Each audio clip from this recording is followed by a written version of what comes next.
Hey, yo, what up? It's your boy. 1988. That might be a year that not many of you were born in or were around to see. Hell, I wasn't around to see 1988. But if you were old enough to be around during that magical year in Japan, then you would have been subject to the birth of what I dare say might be the greatest anime film ever created. That being the legendary Otomo Katsuhiro movie, Akira. Released in July the 16th, 1988. Hopefully by the time I'm uploading this video, it would have marked 35 years since the conception of the film. And so as a happy 35th birthday to Akira, I wanted to come on here to gush about the movie. Do a little, I guess, retrospect 35 years after its release. Now, for those of you who have never seen Akira before, first of all, what are you doing with your life? But second of all, it is based off of Otomo Katsuhiro's series of the same name. In fact, the director and screenplay writer and co-producer of the movie of Akira is the creator himself, Otomo Katsuhiro. So suffice it to say that the amount of control that Otomo had in the conception of this film was very much in his hands and fitting to the vision that he had for when he would turn his series into an anime, or in this case, an anime movie. But even if you've never seen Akira, then you're most likely aware of the film, just because it is one of those timeless anime films that people today, 35 years later, still talk about and still gush over. This video being a prime example of that. And there is a good reason as to why that is the case. It's because, again, as I mentioned at the beginning of this video, I do firmly believe it is one of the best anime films to ever come out, and I'm definitely not the minority when I say that. Now, of course, there are a bunch of people out there who will look at Akira and go, oh, wow, I can't believe another person is talking about Akira and another person is saying it's the best anime film ever. And I would say to those people, not even I'm that contrarian to push this film aside as just like an overrated 80s anime film. I think there are genuinely so many elements of this movie that still stand the test of time and have managed to replicate and bring out into the screen elements that make anime films just so fucking fantastic and so ahead of its time, especially in the late 80s. For one, the film manages to create one of the, in my opinion, greatest opening scenes to any anime film ever. It's very simple. It's just a kind of a montage of the biker gang that you will actually be following along with a lot, headed by Tetsuo, one of the main characters, going through the cities of Neo Tokyo after it falls under a catastrophe during World War III, or I guess the equivalent of World War III in the story. And I think what makes this opening scene just so brilliant is that, for one, it does an absolutely impeccable job of setting you up for the world that you will be a part of for the next 2 and something hours. The use of color, the use of sounds, the use of animation, very simple animation, mind you, but even for its time, 1988, the amount of color and vibrancy that was used in this opening scene just blew people's minds. Like, there was no anime film in the 80s, and I would argue no anime film ever, even 35 years later, that has managed to use this many colors without it looking too cluttered or janky. I think Otomo, being a very talented illustrator, especially when it comes to his colored pages as well, which a lot of these pages of the Akira manga are, I think he just has this amazing eye for color combinations that will make any graphic designer, pro or amateur, proud as hell. And let's not forget the soundtrack that, especially this opening scene, is accompanied with, composed by Yamashiro Shoji, who is just, I think, one of the most underrated soundtrack artists that anime has to offer. The weird yet perfect combination of using traditional Indonesian instruments mixed with the classical Japanese sounds of no music just makes for this very atmospheric, ambient, yet tense sound. And it really is a huge juxtaposition of using this traditional music that is more akin to, say, a historical piece, and complementing that with the very futuristic cyberpunk world of New Tokyo is just so incredibly jarring at first, but after a while, it really shows you of not only just how, I guess, brutal this futuristic looking world actually is, because, you know, this is a post-apocalyptic world, and obviously even though the surroundings are very futuristic and cyberpunk, the people living in these cities and the things that are happening in the city, especially all the crimes and political distress that the world of Akira is going through,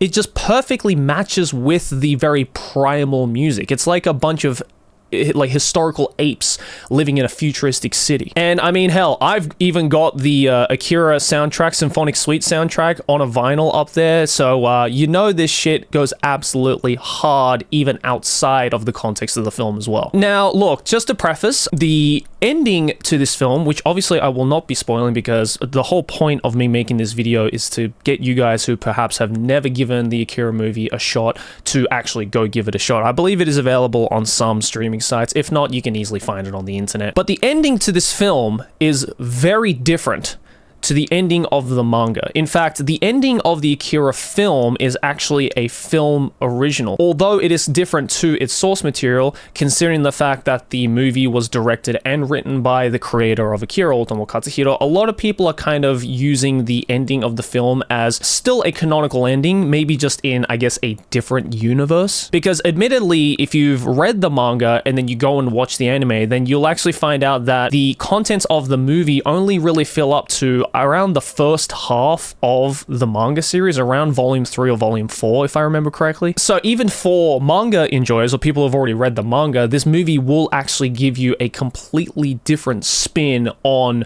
the world of Akira, as the ending to this film is completely differentiated from the manga. Not to say that the ending of the manga isn't as amazing as the movie. I think both endings are just as brilliant as each other. So if you have the time after you've watched the movie, then I would also highly recommend the manga as well, but we're just talking about the movie for this video. That's a different topic for another video. So far, of just hearing me spiel over this video about the amazing music in Akira, the amazing colors that are used in Akira, you're probably wondering, well, Joey, how does the story and the characters live up 35 years later? Well, I'm happy to tell you, it certainly lives up. It certainly is exceptional. For one, the characters are, I would say, not necessarily lovable characters. Like, you're not going to be falling in love with a character. You're not going to be finding a husband or a waifu in the Akira world, just from how desolate and apocalyptic the world and the characters in it are. For the most part, you'll be following two characters. Kaneda, who is the leader of the biker gang, as I mentioned earlier, who is best friends with Tetsuo, who I would say is, I guess, like the main character of Akira, who, after getting into an unfortunate motorcycle accident, acquires these telekinetic abilities from this mysterious character called Akira, the titular title. And the entire movie, without giving too much away again, is Tetsuo's inner struggles to try and control these telekinetic powers without it destroying him, his friends, and the world around him, while Kaneda, his best friend, is out there to try and control and try to stop him, try to stop Tetsuo and Akira to destroy the entirety of Neo Tokyo once again. That is really the baseline concept. But of course, with like any good story, there are many subplots that are present within the series and many side characters that go through their own trials and turmoils that all unfortunately just get wrapped up in each other's dilemmas. And I think one thing that's kind of cool about Akira, even though it is called Akira, you never really meet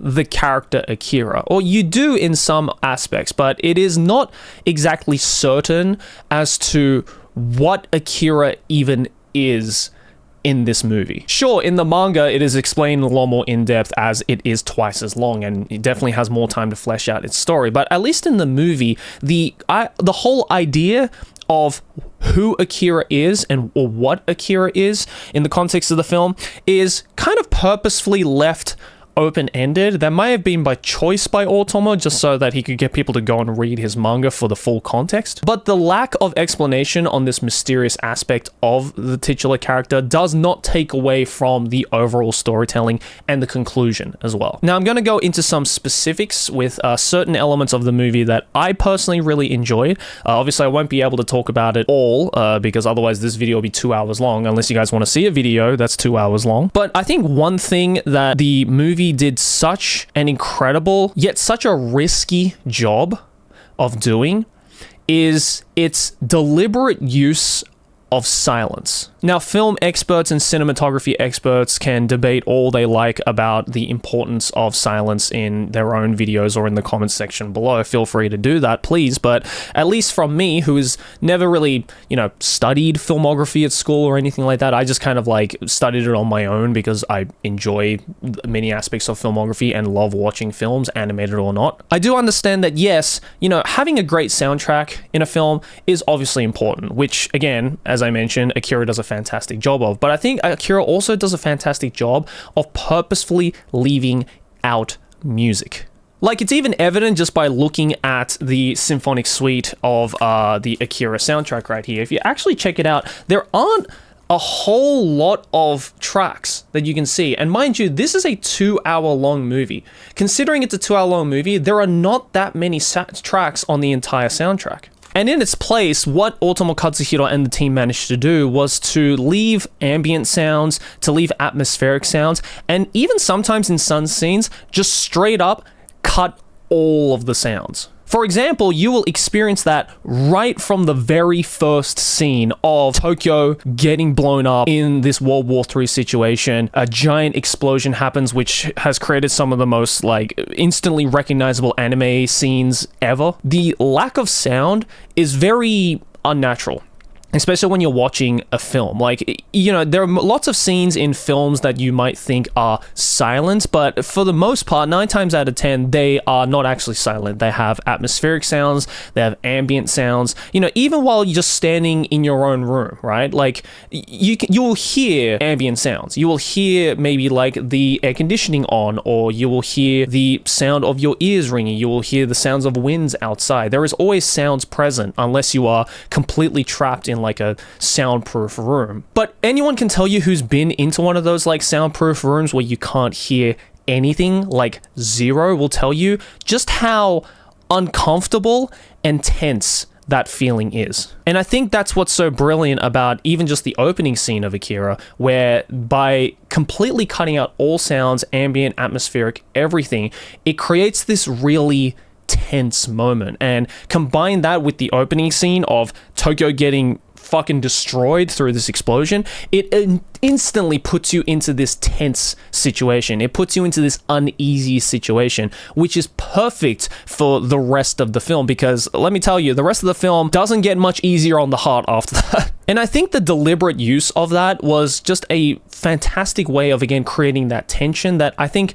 no piece of music will be able to do to the same effect. And I really applaud Otomo Katsuhiro and the team for managing to do that, and managing to do it in such an effective way, because you very rarely see it in anime films, let alone just films in general. Now, mind you, for the younger audience who is watching this video, Akira is definitely on the violent side. I mean, mind you, this came out in 1988. Late 80s, early 90s in the anime world was kind of a time where some of the most violent series to ever come out in anime history, look at series like Genocyber, Wicked City, Violence Jack, these are all extremely violent shows that even the most connoisseurs of violent films will be like, oh, wow, that's yikes. It's funny because the first couple of times I watched Akira, because my dad showed it to me when I was little, because this is also one of my dad's favorite anime ever, and he is not an anime watcher by any means. He showed me this film when I was about 10, 11 years old, and the first couple of times I actually couldn't finish the film because I was such a little scaredy cat that I saw the violence and immediately turned that shit off. But obviously, as I got a lot older and as I was able to stomach more of the anime violence and got used to it, I finally watched it all the way through, and my mind was absolutely blown. Now, a second point that I would like to preface is that this is a highly, highly cinematic film. And I feel that the experience of watching this film on, say, your phone or your computer or even your TV at home is going to be quite different from watching it in a cinema setting. Obviously, this film was made for cinema. It is a big cinematic piece. And obviously, when this movie came out in the 80s, there was no such thing as streaming or being able to watch this shit on TV or on the internet. So obviously this film was made with the cinema in mind. And I think watching this film in cinemas, which there have been a lot of instances of even after the film came out. Hell, like I actually watched Akira for the first time in a cinema on the 30th anniversary release 5 years ago when they were doing a rescreening of it back home when I was in Sydney. And I actually managed to take a couple of friends of mine from university who had never seen Akira before to the cinemas to watch the 30th anniversary rerun of Akira, and their minds were hell, even my mind was blown as well, considering that I've probably seen this film probably 5 to 10 times already, and every single time it blew my mind, but goddamn, that experience of watching it in the cinemas was unlike anything else. And you'll be happy to know, for all you dub watchers out there as well, that the dub for Akira is actually pretty good. Yes, I know, it's surprising. Like, you would think that me, being the dub hater and everything, which I am, would instantly throw the English dub of this film into the trash bin, but it actually is not that bad. It's actually pretty decent. Obviously, I would recommend you to watch it in Japanese like I do with any film that is made in a different language, like regardless of if it's anime or not. But the English dub for this film is actually excellent. The casting choices of all the characters were pretty good, and yes, even though they do change some of the dialogue around to fit more of the English speech in the dub compared to the Japanese version, it's still great. It doesn't ruin the flow of the story or anything. It doesn't change the story in any way. It's still a great viewing experience. And also, let's just talk about the animation. Some of the most iconic scenes in anime, some of the most parodied scenes in anime come from this film, like the infamous bike slide scene that you see right near the beginning of the movie. How many times have you seen that being used in other films or just on posters or anything like that? Also, not to mention, as of the time of me recording this video, an Akira meme has actually been popping off recently of Tetsuo doing the whole "leave me alone." That actually has been pretty hilarious to see as an Akira fan. But even outside of the memes and the iconic moments that have been parodied, the animation quality is incredible. Like, yes, you know, some newer watchers of anime might look at some of the fighting scenes of Akira or some of the more conflict scenes of Akira and think that, ooh, it is very 80s, very 90s, but that doesn't take away from the fact that it's fucking badass. The choreography is fantastic. The amazing mechanical builds that appear in the second half of the movie, as well as some of the most insane visionary spectacles that you've ever seen in animation. For younger viewers, it'll definitely scar you in one way or another. Hell, even me as a 28-year-old seasoned anime watcher, there are still some scenes in this film where I watch and I physically wince just because I can feel just how painful that particular hit or the particular punch, that particular impact might have been for the person. If you guys have seen the Akira movie, then all I have to say is hospital scene and stepping on glass. Yeah, I think you'll know. Like, every time I watch that scene, I physically wince because that shit looks painful as hell. Look, overall, you might be thinking, well, Joey, there must be something, like, negative you can say about Akira, right? And I thought about it, you know, as I've been reflecting on this film and you know, having recently watched it again this morning, actually, because it's on Japanese Netflix, having rewatched it again after a couple of years just to refresh my mind on it all, to see, like, hey, maybe I can come up with some nitpicks and everything like that. But in all honesty, I can't find it. I legitimately can't find it. I do genuinely think Akira is one of the most perfect anime films ever made. And look, again, all the contrarians will be like, oh, you're just saying that because it's a popular one. It's because it's got a cult following. Well, you know, I guess there's a reason why there's a cult following and a popularity for it, because I genuinely have not had a better experience watching an anime film that tops Akira. Like, I legitimately have not. And I'm 35 years later,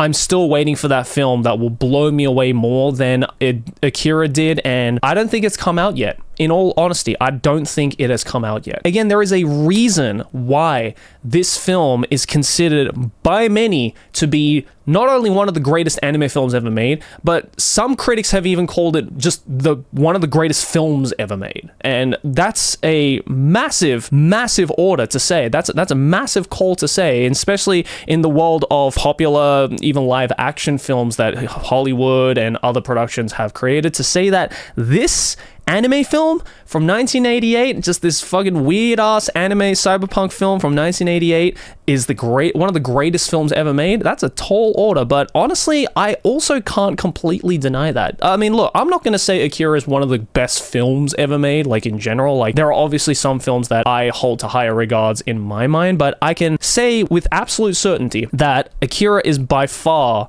one of the best anime films ever made. I think that's the whole reason why I wanted to make this video, is to just gush my love for it, tell you why it's fantastic, and hopefully, if you've gotten this far into the video, I'd have convinced you to go and fucking watch it if you haven't yet, because you are doing yourself and the anime community a disservice if you haven't. That's just my thoughts on it. Happy 35th birthday, Akira. I am gonna go read the manga now because I'm in the Akira mood. So hey, thanks for watching, guys. Let me know your thoughts and opinions about the Akira film, whether you've seen it or not, down in the comments below. Obviously, try and avoid spoilers in the comments as well, because again, there are probably a lot of people who haven't watched the film yet.